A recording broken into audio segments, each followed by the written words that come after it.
Hello everybody, and welcome to Skarest on Super Mario RPG Legend of the Seven Stars. This is Michael, aka Skarest, and today we're going to start our first playthrough here, obviously, of Super Mario RPG. I went ahead and picked this game primarily due to the fact that it is a game I really love from my childhood. One of my favorite SNES games, not my favorite game of all time, will always be and always will remain Final Fantasy 3/6. But nonetheless, this is a solid game. So we're going to go ahead and get started here. Obviously, traditional RPG or traditional Mario rules. Bowser starts off with kidnapping. I do have one rule of thumb. Just want everyone to know through with this is I do not like to read the text. I am not by any means a voice actor. My voice, in my opinion, is okay. So I will let you guys read the text through. If at any point in time people feel that I'm moving too quickly or too slowly through it, please just go ahead and comment through. So let's get started. Mario just saw a princess get kidnapped, per usual, by Mr. Bowser. Now these particular fights I will skip through due to the fact that, well, they're unnecessary in every way. This first part of it, we don't get any XP from any of the fighting, so I don't see a real purpose in fighting unnecessary battles. It's a relatively straightforward RPG game. It is menu-based, which is my personal preference. It just comes from old-school gaming. There's not a whole lot of options you can see here. We have A for attack, B is our etc., which basically just covers defensive line. Y will bring up our special moves, which will get new ones as we level through, and then X brings up our item menu. But we're going to stick with just attacking here. You can't really lose all that well here. I suppose if you just let them kill you, you will, but not going to let that happen. Also, if you'll notice that there's two different types of attacks as I'm going through here. There was both the one-punch attacks, and you would occasionally see him do a two-punch attack. Those are actually special timed attacks that they'll talk about later in the game, but I'll skip past that because it's unnecessary. So here we are. We can see the princess is hanging above us. Oh my. I do love how Mario suddenly realizes and just starts bouncing. Why exactly Bowser decided to take her up onto a chandelier and stand up there himself, I'm not sure. Kind of weird. Yes, she's afraid that he'll bruise me. So many worse things that happen in life with a giant turtle with spike shells, but afraid that he'll bruise me. Okay. So this fight's pretty straightforward here. We don't actually have to attack Bowser at all. We will be attacking the kink link. Excuse me. So we can go ahead and drop down his chandelier. Also with the timed attacks, you also have timed defenses. Right before the opponent hits you, if you hit the A button, you will take less damage, which is a good thing.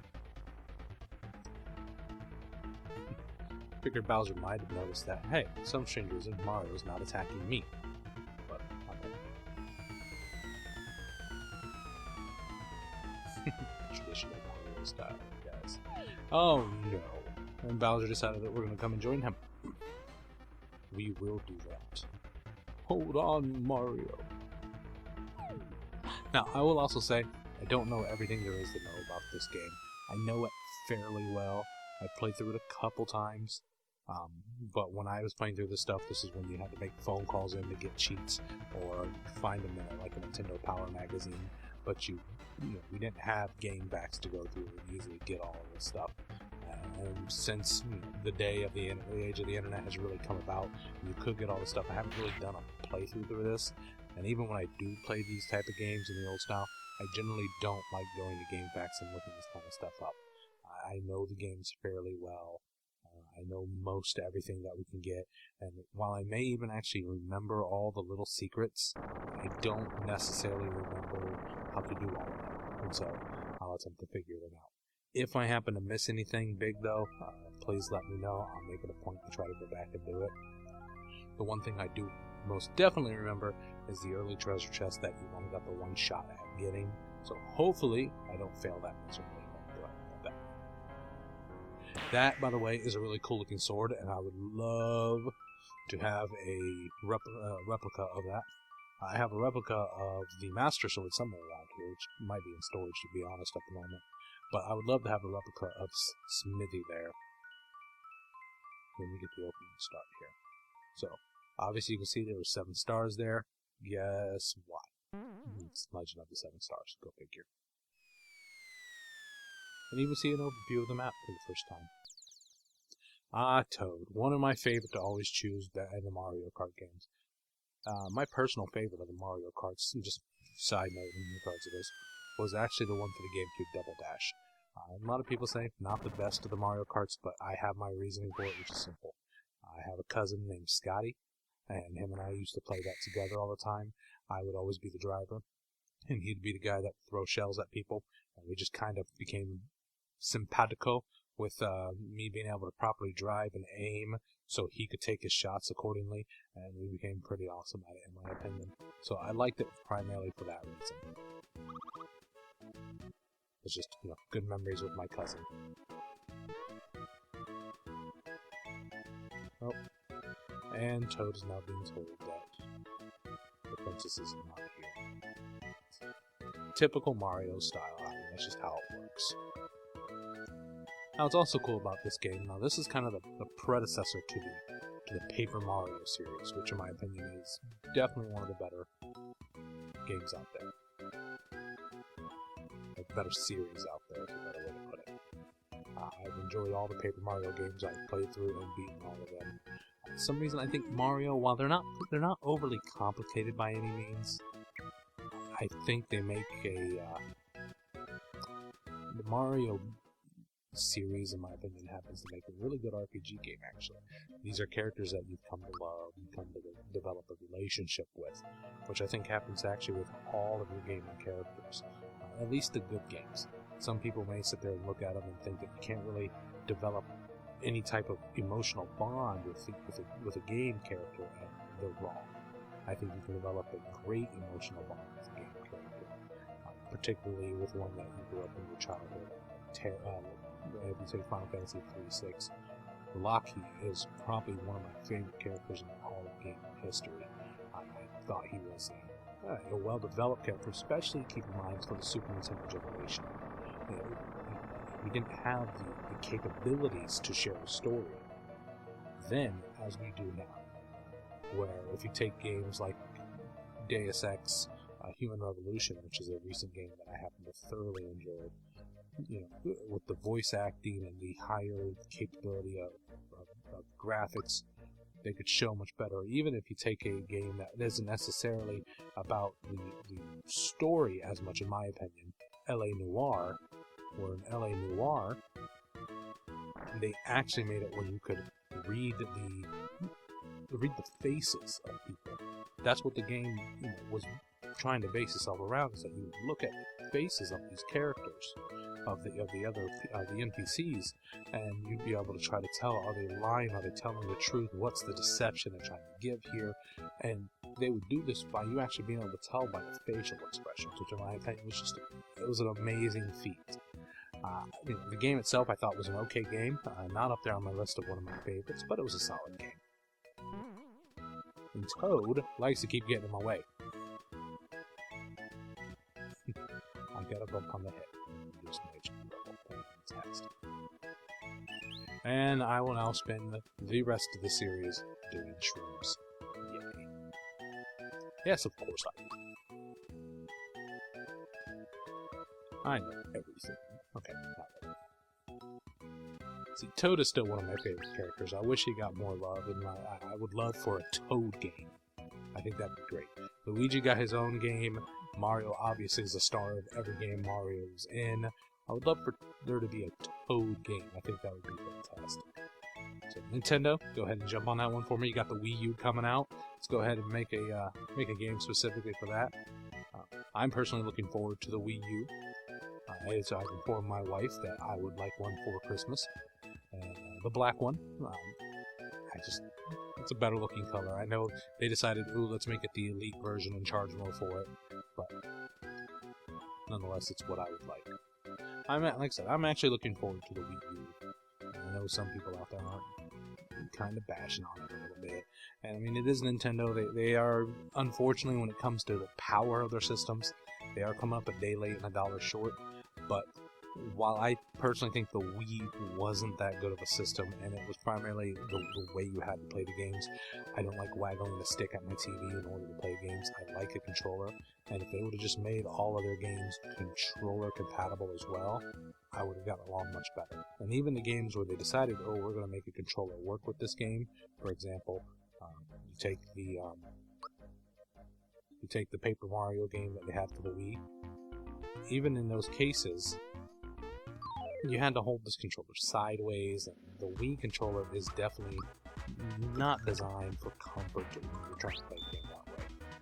And they decided, let's go ahead and correct that. We're going to release it with some actual proper controller, which basically it's a 360 controller in which they switch the buttons in the analog stick, but they're going to do it with a proper controller. And I think if they can get proper third-party support, you could see some really amazing games that work with the built-in screen in the Wii U's controller. If, like I said, they can give some proper support. There's a game that's out there for the PC, and I can't remember the name of it off the top of my head, to be honest, but how it works is that you can have 3 characters who are actually actively attempting to go through a map in which they are fighting the enemies and stuff like that, and then there's the Dungeon Master. And the Dungeon Master ends up being the person who's laying down the enemies and laying down the traps, and you can even take over the characters. I'll make sure I leave in the comment section or on the next video. Make sure I let you guys know the name of the game. I just can't remember. I know Total Biscuits over at the Cynical Brilliant, and he did a good job. And I think that would work as a great translation onto the Wii U, where you have the Dungeon Master with that gamepad, and they have that separate screen where they're controlling everything, and then you can have the 3 other people that are right there with the normal waggle sticks being able to do the actual fighting and playing through the game. I think that kind of innovation would be fantastic. Even actually having that touchscreen, I think they can do some amazing stuff with the possibility of RTS games, real-time strategy, being able to have the map that's down there and have the control over your troops through that type of screen, or be able to jump around or set your build orders from that screen instead of actually having to return to and click on your buildings. I think you could actually do some pretty cool RTS stuff there as well. So we'll see how that works out. All kinds of coins. You know you can't have a Mario game without coins. Like I said, the fighting system in here is very basic to begin with. You just want to do your timed attacks, try to get your timed defenses down, that way you don't take too much of a loss of health. All it really is just hitting the A button at the appropriate time. See, that time I had a timed defense, took 2 damage. And you can see the timed attacks easy enough with the punching because you get 2 punches. You only see me get 1, you know, I goofed up. Okay, and we got a mushroom, little experience, hooray. Now, I will admit, when it comes to RPGs, I am a grinder. I like to be slightly over-leveled compared to what I need. It's just how I've always been since I was a kid. I'm one of those goofy people. When I did my first ever playthrough of Final Fantasy III, I actually was at max level before I decided to go and fight Kefka at the end. Excuse me. Now, Kefka is actually one of my favorite enemies of all gaming history. He is what made Final Fantasy III as amazing as it was. It's actually interesting with Final Fantasy III is that all of the characters start to eventually kind of blend together, especially late in the game, because where in traditional RPGs, and even the RPGs before that, and a lot of RPGs even now, you choose your characters based on their roles. You know, this character has the ability to heal, this character has the ability to do what, and that's how you choose it. Now, the level up, quick here thinking the level up bonus, is actually interesting. You have your choice between your power, your HP, and your star power. And what's cool is you can click on it once, and you can see how much is going up. In this case, attack goes up by 1. HP goes up by 3, star power goes up by 3. Or your magic attack, excuse me, goes up by 3. The reason this is actually imperative to look at is because because each time you level up, at least this is from what I remember, one of them will actually get a higher ability to be leveled up than the other 2. So in this case, having your magic attack actually go up by 3 points is a hefty increase compared to our power going up by 1. So we're going to go ahead and pick up magic attack here. Now, back to the characters of Final Fantasy III. Like I said, they all start to blend together later on in the game because you no longer have to choose them by their roles. You can choose them purely on the basis that I like this character. Some of them have some special abilities. Locky is a thief, so you do have that coming from him. Sabin with his blitzes. And then, Ager with his tools and things of that nature. Celeste with her runic powers. So you're able to pick.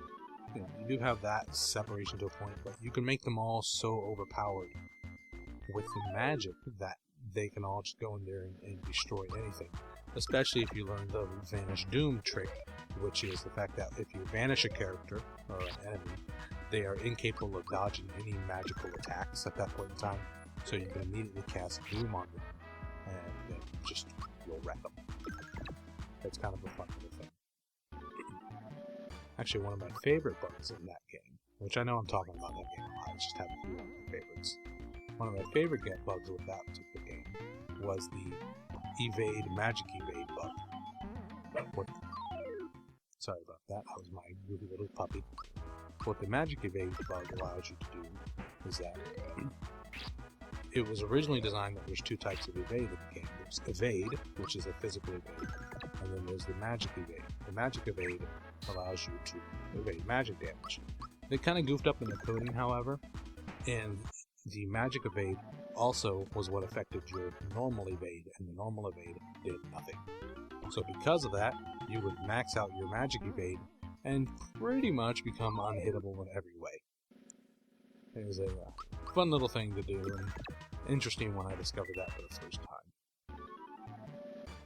So, we're getting through here. I do like to kill all the enemies. Toad keeps getting captured, which is a good thing to free him every time because he gives you free stuff. So we got that flower tab, which we like the flower tabs. What the flower tab does is raises our flower points by 1. So we now have 12 flower points. But I do tend to fight all the enemies when I'm going along the way. It's just a force of habit. I like being able to get the experience. It's an old RPG thing.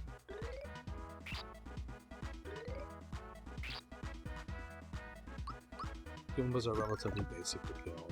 These are common enemies. This is exactly what you want to see expected in a Mario RPG type game. You're going to fight Goombas. You end up fighting the turtles. It's kind of traditional.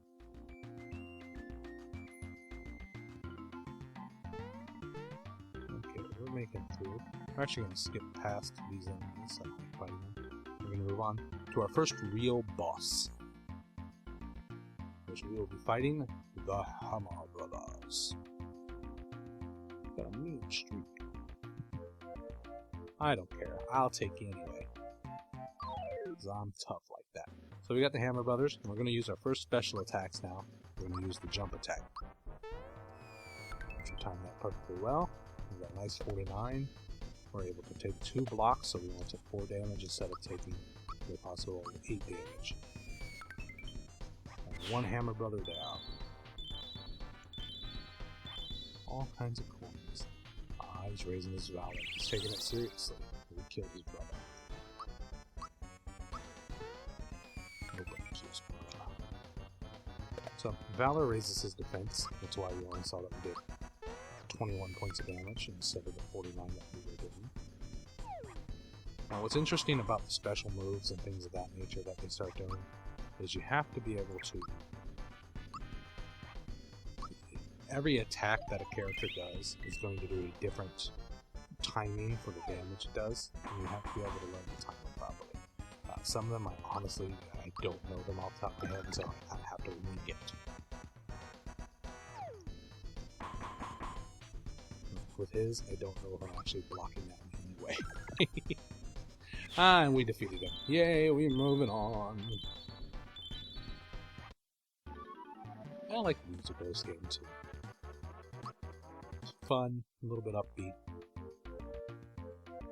Yeah, you kept doing that, so notice I've been freeing him in every single place. That might have come from my Hammer Brother. Go figure. Yes, I do. It's a him.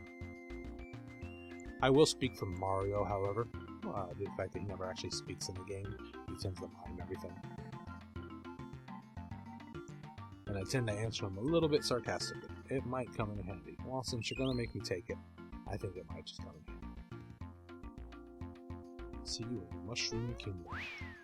And before we forget, we're going to go ahead and equip it. We only have 3 equipment slots here. You have your weapon, your armor, and your accessory. In this case, we're going to take our weapon, which jumps our attack up by 10 points, which is a nice increase. Okay, and we made our way to the Mushroom Kingdom, which is where we will pick up on the next video. Thank you everybody for watching. I ask you to go ahead and like the video, and also subscribe to the user page. If you have any comments, questions, anything of that nature, please go ahead and leave them in the comment section below, or feel free to send me a message. Otherwise, I'll see you folks on the next run.